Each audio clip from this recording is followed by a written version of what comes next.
Hi, this is Warren Macdonald with another week of the Challenge of Change. This week, I'm pretty excited to bring you Dr. Graeme Codrington. I'm going to tell you a little bit about Graeme, and then Graeme, obviously, you get to kind of fill in the gaps.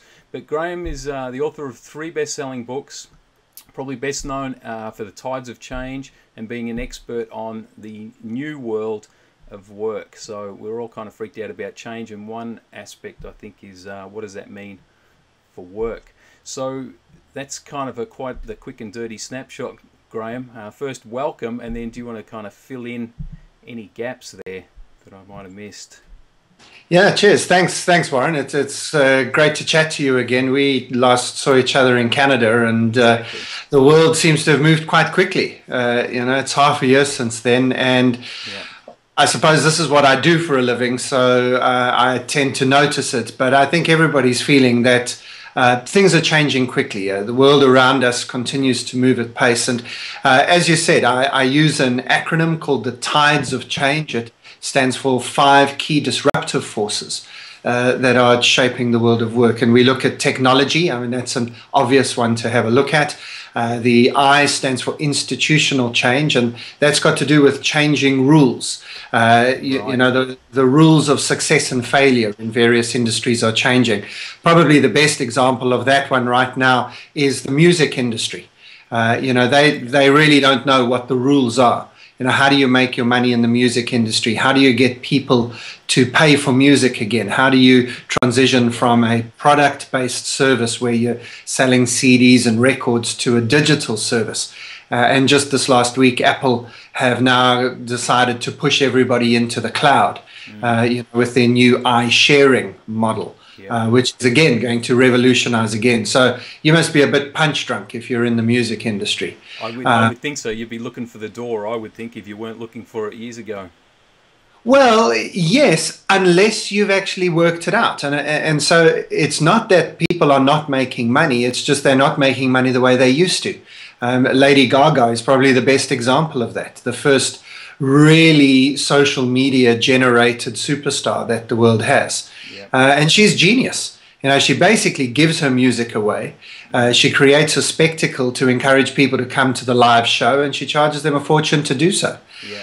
She interacts with everybody over Twitter and has created this really passionate community. And then when she gets a live interview, she's a genius in how she presents herself and manages her persona.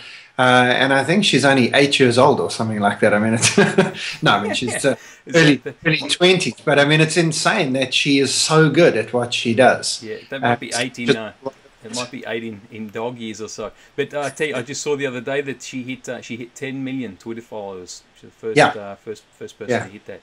Yeah, she's got that figured out. And that's and I suppose that's what I meant when somebody would head for the door. It's like. When you're heading out the door, I like to think you're heading out the door because there's another one open, or you're heading into a better room. You're exactly right. And I mean, this is the whole point of our conversation, is we often think that these types of changes are just threats. And that's the typical way that people approach something that's different, is they see it firstly as a threat. But then you often have, and it often comes from a younger generation who haven't grown up with all the old rules. And don't bother with the old rules. They just see the new rules, and the door opening is a door of opportunity. So that's the I. The D stands for demographics, and obviously one of the demographics is a younger generation all around the world who see things differently. But there's also an older generation, the baby boomers, who are refusing to retire, who are not going to leave the stage. And that's an exciting trend that I think not enough people are seeing as a huge opportunity. The baby boomers are the wealthiest, healthiest, and youngest old people the world has ever had. And we really need to find ways to connect with them. The E stands for the environment. That's got to do with all sorts of things around resources, our use of resources, global warming, climate change, that whole debate, and so on. And then the S in the Tides of Change stands for social values. And it really, the S really isn't a fifth trend. It's actually a summary of the others. If everything is changing as fast as it feels, that must impact how we view the world, what we consider to be normal and what our expectations are of the world. So that tides model, it's a little bit cheesy, I suppose, corny at one level, but it's there to help people remember it. You know, I'd love families to sit down once a month and say, you know, how are the tides impacting us? Companies definitely should do it once a quarter.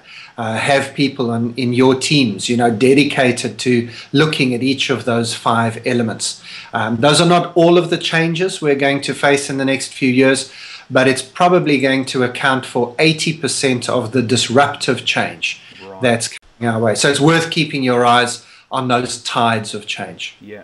And having an acronym like that gives you something, puts a framework around it that you can sit down and frame a conversation around.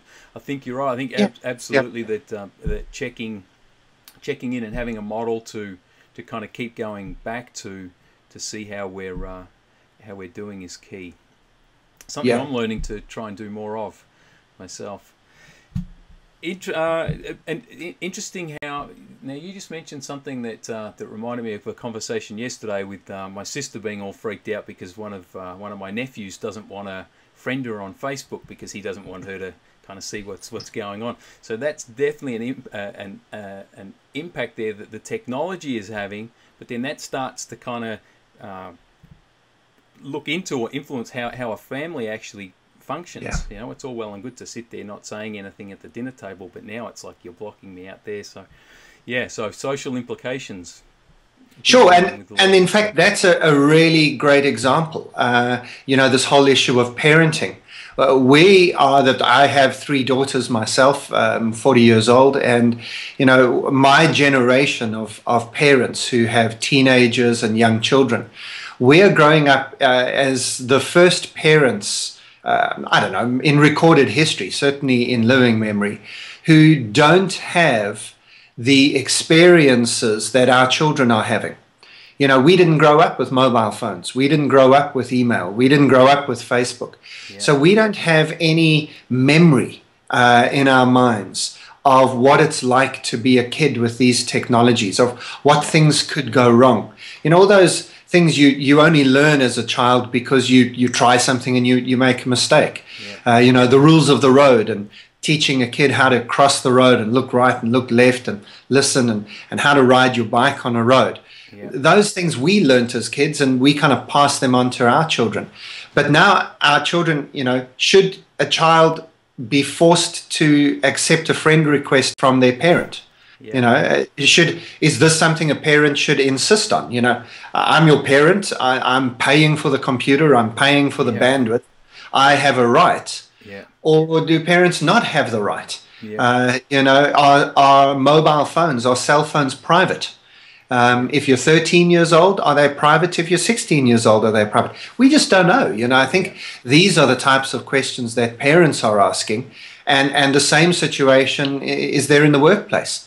You know, bosses don't know. Is Facebook a productivity tool or is it a set of games? Yeah. You know, is Twitter a business tool or is it a private tool? And you know, so this whole debate around work-life balance and work-life integration is more than just young people trying to get more time off. It really is a shift in how we want to live, in how we want to communicate, in how we choose to engage. Yeah. And that, for me, I mean, I get excited about this stuff because for me, I think there's so much potential to create a much better world, a much more integrated and holistic world. And that's my passion, to help people see that potential rather than be scared of it. Yeah. Yeah, and same here. That's why I thought it'd be cool to have this conversation. And the exciting part is and these are a lot of things they're new, and we need to kind of work through them. And I think that's where a lot of people get freaked out and see the bad side only. But you're right; it's a huge opportunity.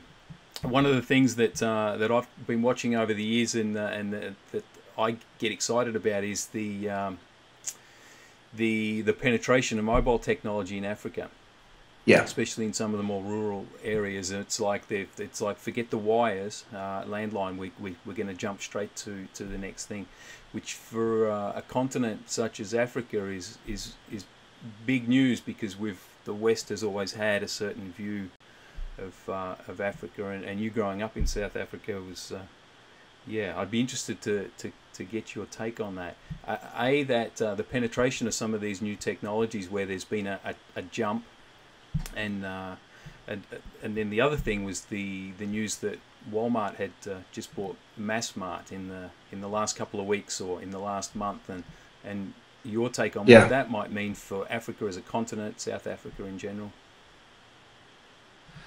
Well, for those who don't know, Massmart is kind of what Walmart is already. It's a big discount environment, more than a supermarket, discount warehouse type store. So very similar in model to Walmart, built out of South Africa, but very much focused into taking good quality goods at good prices into Africa, and very, very successful.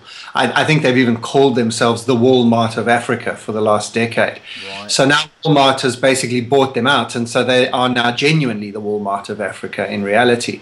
But it is really, to be honest, only one of a number of huge, very similar deals. So the main bank in China, I think it's called ICCB, it's their single largest foreign investment ever was to buy a stake in Standard Bank, which is one of the big four banking groups in South Africa, and probably the largest African-based African bank. So it probably has more branches than any other bank across Africa. And that happened a number of years ago. MTN, which is a South African-based cell phone company, is one of the biggest players across the Middle East and Africa. It runs some of the biggest mobile phone networks in Iran. I think they have some in Iraq. They have certainly Nigeria and Kenya and a few other places. And so there are a hang of a lot of companies that are either coming out of South Africa and penetrating Africa, or are using South Africa as a sort of springboard into sub-Saharan Africa. Right. And this is something. Now, if you get me started on this, we're going to spend an hour or two on this topic. So it's just careful, because and I've kind of and just reading your blog and the kind of your stream of consciousness that goes out there. I know that that business in Africa and the potential, the resources is a huge passion of yours. I think the thing that hit me with Walmart, because I didn't know about the bank. I know that Chinese have been investing heavily in Africa, but the Walmart thing to me was it was the symbology of it. It wasn't that it was just a deal or a big deal, that it was, hey, it's almost like a switch has been flipped here when Walmart steps up and makes a play like that. Yeah, and that's fair enough. Macdonald's made a play into Africa about a decade or so ago, and that was a big symbolic moment. And I agree with you. I think Walmart is bigger than just the deal. It's a sign to other companies that you really need to take Africa seriously. And if they start turning big profits, that'll be an even bigger sign to people. Right.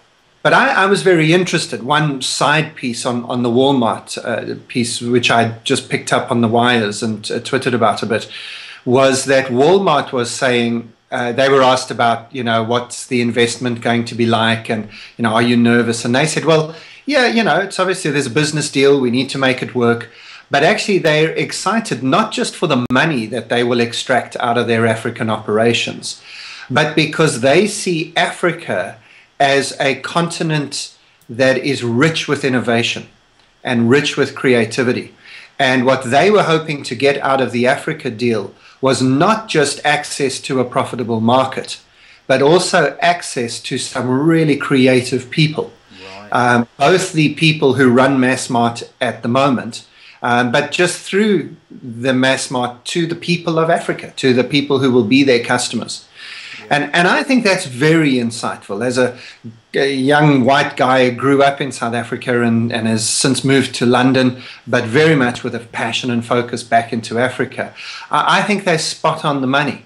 And I think there are a number of reasons for that. And it comes back to something that I know is a passion for you and a focus of this podcast. And that is that because Africa has gone through such dark times, and I suppose the whole world is been through dark times over the last century or two, and a lot of the developed world has emerged out of that with a lot of middle class living coming out and the American dream spreading around the world. And Africa is the laggard. Africa is the dark continent that's kind of dragging behind. But because we live in this interconnected world, Africans know what they're missing. Africans are seeing what other middle-class societies are getting.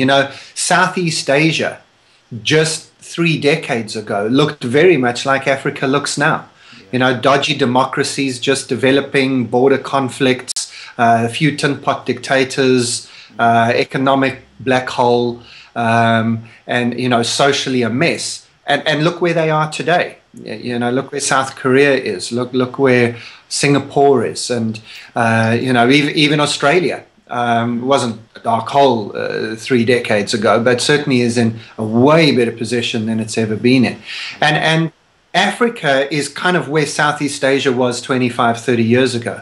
Yeah. But and your point earlier is now, because they know what they're aiming at, they can actually leapfrog a little bit. So telecoms is a good example, but all sorts of other ways they can not make some of the mistakes other places have made and really progress. And I think, and this is at the heart of this, is that it's people who go through difficult times and who realize that those difficult times can either break you or they can shape you. That, I think, does give you an edge. The world that lives in nice, comfortable, middle-class lives, be it if you do it as an individual, or you do it as an organization, or you do it as a country, you get a bit flabby. You begin to think life is easy, you just muddle through it. But those people, and I don't have to tell you this, but those people who hit tough times, if it doesn't break you and you use those tough times to help shape you, you come out the other side not scared of anything. And I really do think that the average African is not scared of anything. Is ready for the future, is ready to say whatever it takes. It's going to be hard work, I know that, but I want to do this, and change doesn't scare us. We want to make a difference. So maybe there's some lessons there for people as well, lessons which would be familiar for people who know your story, but maybe there are other people, like Africa, that they can look at and see a whole continent ready to say adversity has made us ready for the challenge that lies ahead. No, I think you hit right on it. A friend of mine, I'm riding a big hobby horse here, Warren. No, I think you're right on something. A friend of mine, Eric Weinmeier, Eric was the first blind guy to climb Mount Everest, and he wrote a book called The Adversity Advantage, and that's exactly what that's about. How not only does it make you stronger, but I know what it did for me is it kind of opened that doors of perception up more, that I think you can see more opportunities when you have very little, and you're under the gun like that. And well, actually, that's not. I wouldn't say that's true right across the board, but I think it makes you hungry to find those opportunities, is what I've seen in the African people. Well, I think the potential is there. So not everybody grasps the potential. There are mean-spirited Africans. Not everybody is running around hugging everybody else in Africa. So it isn't automatic, but it opens. Maybe it just makes the process easier, bizarrely easier. I grew up as a young white kid in South Africa, and being a white kid growing up in the 1970s and 80s, it may be very difficult for people in other parts of the world who haven't experienced a sort of authoritarian regime to realize that you can be sucked in by propaganda.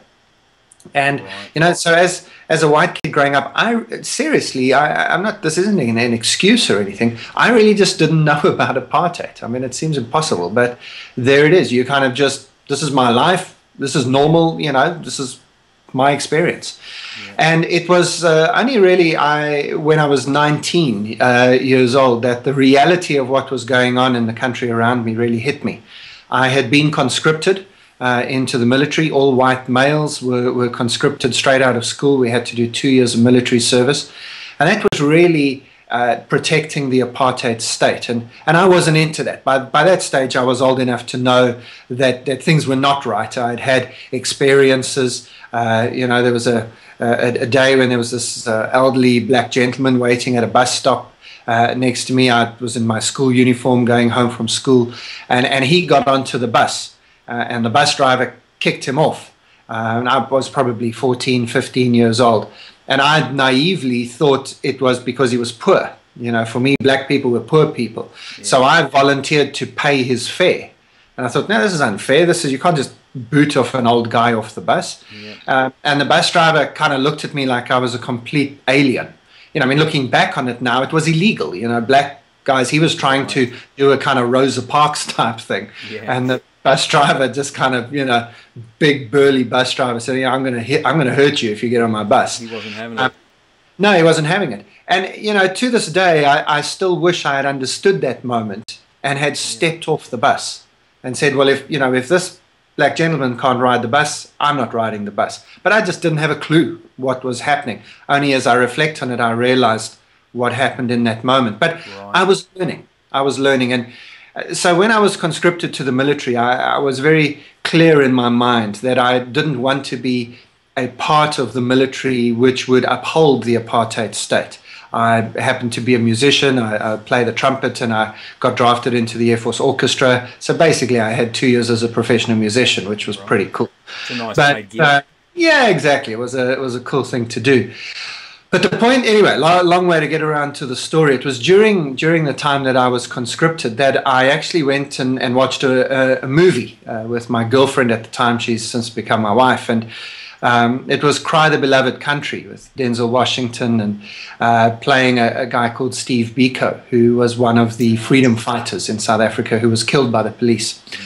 And there was a moment in that movie where the police were firing on young children who were protesting against the apartheid government. And that was a very iconic time. It happened in 1976. It was actually on June the 16th. So as we record this, that's just coming up in a few weeks' time. And that's now a national public holiday in South Africa because of this particular event where children protested against apartheid and the police fired live rounds on them and killed hundreds of them.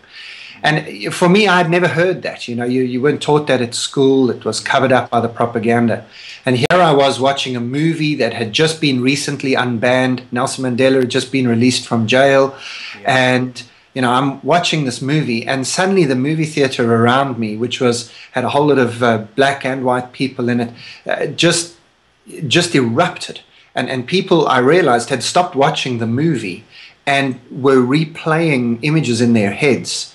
And what was a moment before a movie for me, a Hollywood, fun movie, suddenly I realized was more of a documentary about what had happened while I wasn't watching in my country.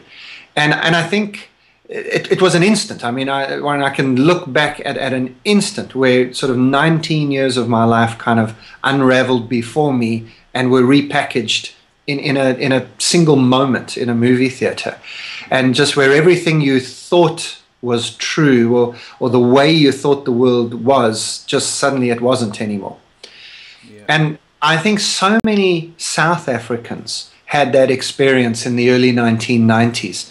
So many Africans have had that experience in different ways in their own countries. It's been a very difficult period of history the last 20 years in Africa.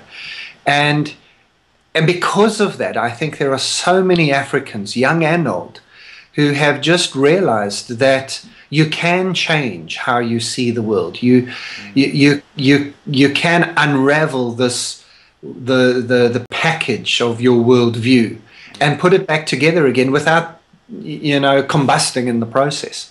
Right. And in fact, we've come out the other side as better people, as stronger people. With Nelson Mandela as the icon of what that looks like.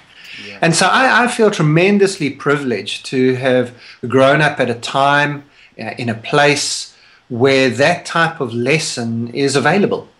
I think if you're growing up in the cushy suburbs of an American city, I don't know when you get that. I don't know when people in Europe are confronted with that kind of life situation.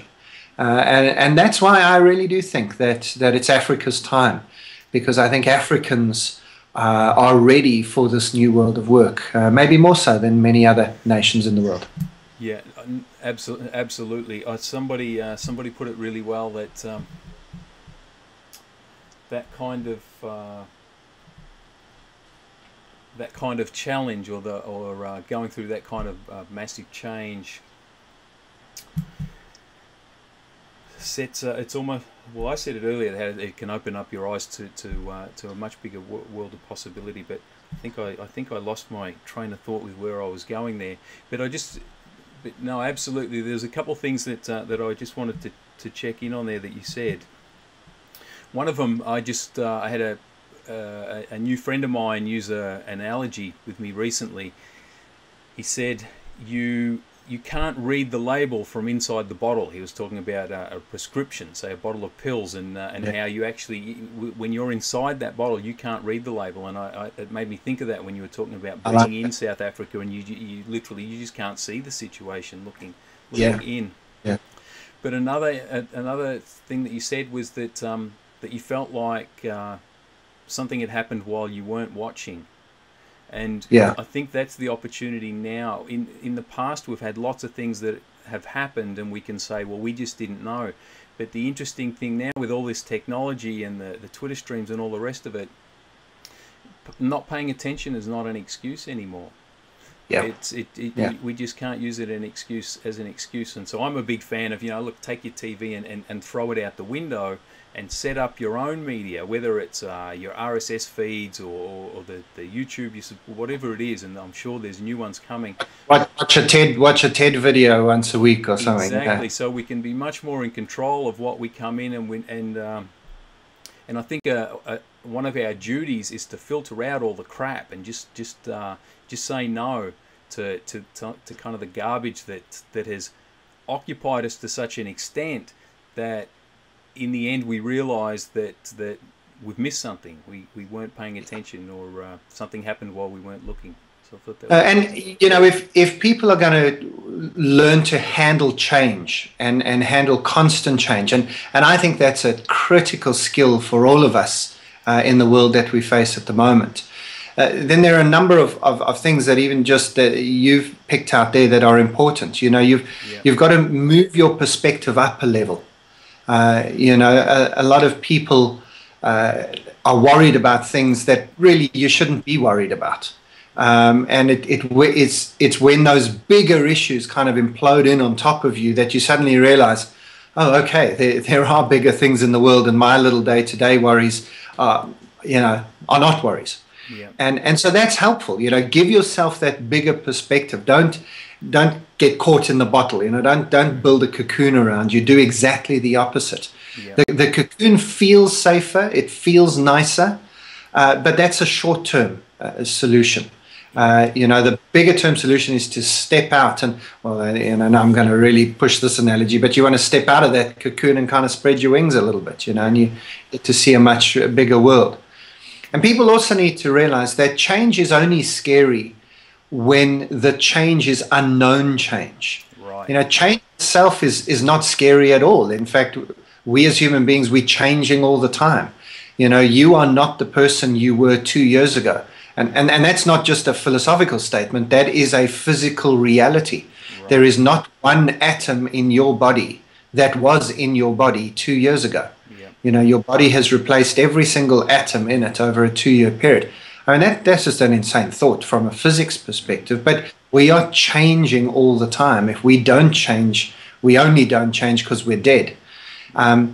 So change is not a problem, but change that is unexpected, or change that is unknown, or change that we can't control, that's the thing that freaks us out. Right. And again, I think those of us who to a greater or a lesser extent, have been thrown into situations where we had no control over the change that happened to us, have realized that, we've said it again, it provides a perspective, it provides an opportunity, and you get to choose how to take that opportunity or not. Yeah. Would you say, is that probably... Well, actually, no, I won't put words in your mouth. What would you say? What's the biggest thing that you've learnt about that's helped you in business, in life in general, about change? Is that adaptability or that vision, being able to kind of be prepared to look forward and actively look for change, or what would you say has helped you? Yeah, that's a great question, actually. I'm not actually, to be honest, a great one for having these big master plans. Yeah. I think maybe because of who I am and where I've come from and the forces that shaped me when I was growing up, I've become a lot more comfortable being flexible, being adaptable, and saying I kind of know the person I want to be. I kind of know the life I'd like to live, but I know that I can't have that, by Friday. So what I need to do, and I also know there's going to be so many obstacles placed in my way before I get there, that I don't want to have this idealistic vision, mission, goals.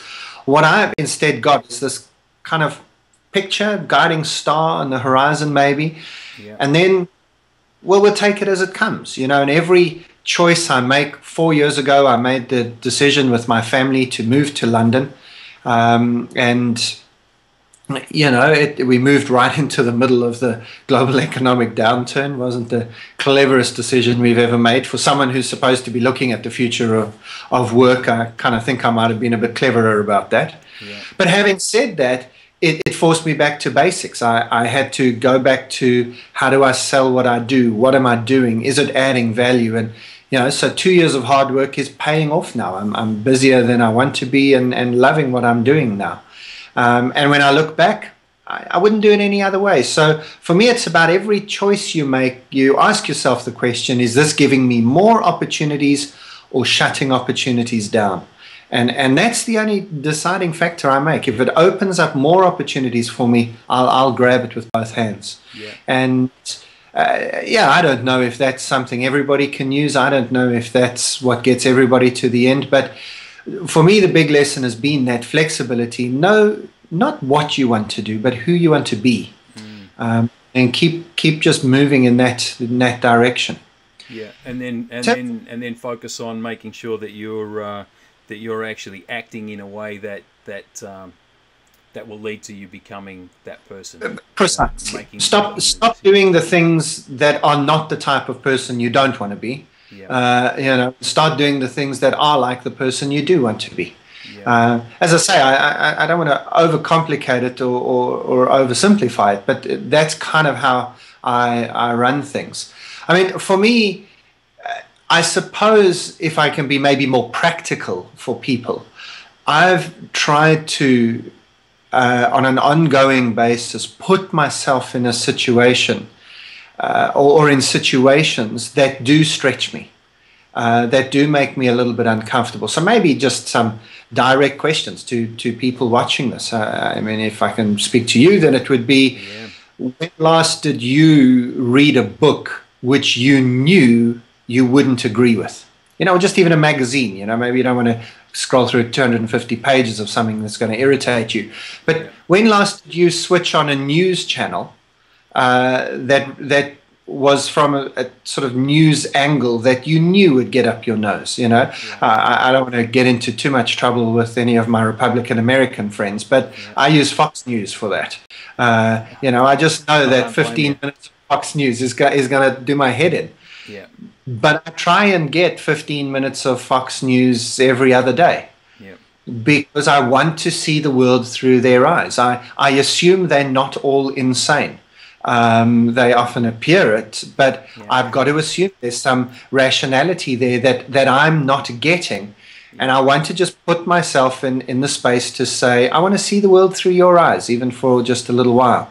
For other people, it might be Al Jazeera, on another side of the scale. And just, for the guys that are already watching Fox, especially for guys watching Fox. But, if you're watching CNN, then just, flip over for the headlines on Al Jazeera. If you read the Post in your city, then also read the Sun every other day. And then actively look out for people. So whatever field of work you find yourself in, the people who are the legends of your game, who you agree with, who hold the majority position that you're comfortable with. And that's great. Read their stuff, imbibe it. But then what about the other guys? What about the people who put out the alternate views? Are you reading them? Are you listening to their podcasts? Are you going to their conferences? Are you giving yourself headspace in their world? And for me, it really is as simple as that. I try and see the world through other people's eyes. I try and see the world through Chinese eyes, through Australian eyes. That one does my head in a bit. Through the bottom of a beer glass, you mean? Yeah. Although, come on, being from South Africa, you know that view.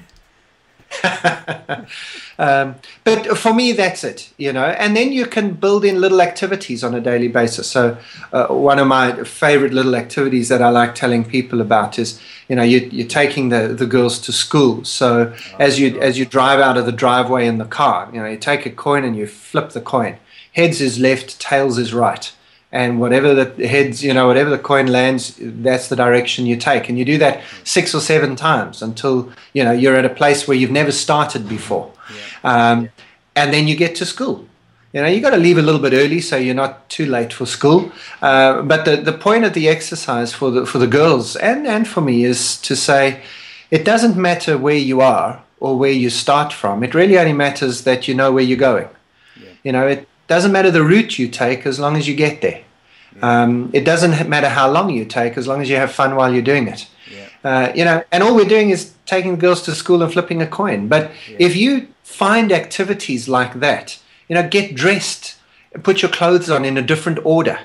Most people don't even know they have an order that they put their clothes on, but you do. Do you put your socks on before you put your trousers on, or do you put your belt on before your shirt? So change the order and see how much that freaks you out the first time you try it. And so on. When you put your favorite album on, put it on shuffle rather than getting the tracks in the same order. And I really do think, when it is actually, and I'd love your perspective on this, I actually think it isn't the big change things in our lives that build this resilience and adaptability in us. It's those tiny little change moments that you choose to make in your life every single day. I'm guessing it's like exercise. I say I'm guessing because I don't do as much as I should, but it's no good doing 20 hours of exercise straight once a month. You really need to do 20 minutes a day every day. And that for me it's not the big things. It's not those big moments. It's those tiny moments, sitting in a movie theater as a South African kid and just saying, wow, okay, maybe this is real. Or getting on the bus and saying, I should be doing something now. I don't know if that's making any sense. No, it's making total sense. Recognizing it as it happened. But I think that's part of the problem. I think sometimes that we get overwhelmed by the enormity of some of the things that we face. And what I hear you saying is that we can, and I'm a total believer in this, we can condition ourselves to being flexible and being able to adapt quickly and not have something just kind of wipe us out. Like, hey, all of a sudden I went to put my shirt on one way and for whatever reason I couldn't, And some people get totally wigged out by stuff like that. No, I love that thing about the flipping the coin and the driving to school. I think it's brilliant. But I think just with everything that you just said, if I was going to paraphrase that, I think what you're talking about, what I'm hearing, is that for all of us, life is unknown. We don't know what's going to happen when we hang up on the call here and step out into the world. It's totally unknown. We can be freaked out by that, or we can be excited by it. We can embrace the fact that things are unknown. We can have a set idea, whether it be a big goal or just the way that we go about life, and then something changes. pulls the rug out from under our feet, and for some people that can be the end of the world. For somebody else, like your daughters that have grown up having that unknown factor, we know where we're going. Wow, this is interesting. Look where we ended up. Now we've got to get to school. They, I think, they're in a better position to adapt and embrace this changing world that is our world. Well, I hope so, and I hope that I've learnt a lot from them as well. You know, children, everything that happens to a young child is new and different. Yeah. And I think there's a lot that we can learn from how children face this unknown world that they constantly come up against. Yeah. You know, we try to protect ourselves from that as adults, and we shouldn't. We should embrace everything the world has got to offer us. There are some threats, but there are more opportunities than threats. And once you begin to open yourself up to difference, to change, to diversity, you'll begin to open yourself up to opportunity as well. Yeah, and there's plenty of it out there. Yeah. Absolutely. So to wrap up, Graeme, I wanted to make sure that people could find you and can read more, get hold of a copy of The Tides of Change and all the rest of it. Bring you in to share your message with their group wherever they are. I know that you love to be in Iran and lots of parts of the world that would freak a lot of people out. Yeah. But now whereabouts can we find you? Okay, if you can throw a subtitle or a label on this, it'll be helpful, because people need the spelling of my name right. So probably the best place is graemecodrington.com. Yep. But depending on if you get the spelling right or not, then newworldofwork.co.uk is my blog site. So that's obviously, you can hear from the title, newworldofwork.co.uk, focused more on the work aspect of what I do. We've kind of ranged into some of the other things, but either my personal website or that work blog website will find me, or just search for me on Google. You know, you'll pick me up. I Twitter at Workforce Trends. Workforce Trends, and it'd be great to connect with you there as well. Yeah, perfect. Yeah, you're right with the Google thing. It's harder to not find somebody than to find somebody these days. Hey. Well, it's helpful when you have a unique name as well. I'm glad I'm not John Smith. I think you can get a little bit lost there, but Graeme Codrington seems to be fairly easy to find. Yeah. Perfect. Well, I hope to find you again somewhere other than through a computer screen. Somewhere else in a different part of the world, and sit down and connect again. And yeah, that'd be great. I really enjoyed sharing the stage with you in Canada, and would take any opportunity to do so again. So let's make sure we try and make that happen. Cool, excellent. I'll put that down on my list. Alrighty, well, thanks again, Graeme, and yeah, we'll look forward to connecting with you again soon, and safe travels out there. Cheers. Thanks, Warren.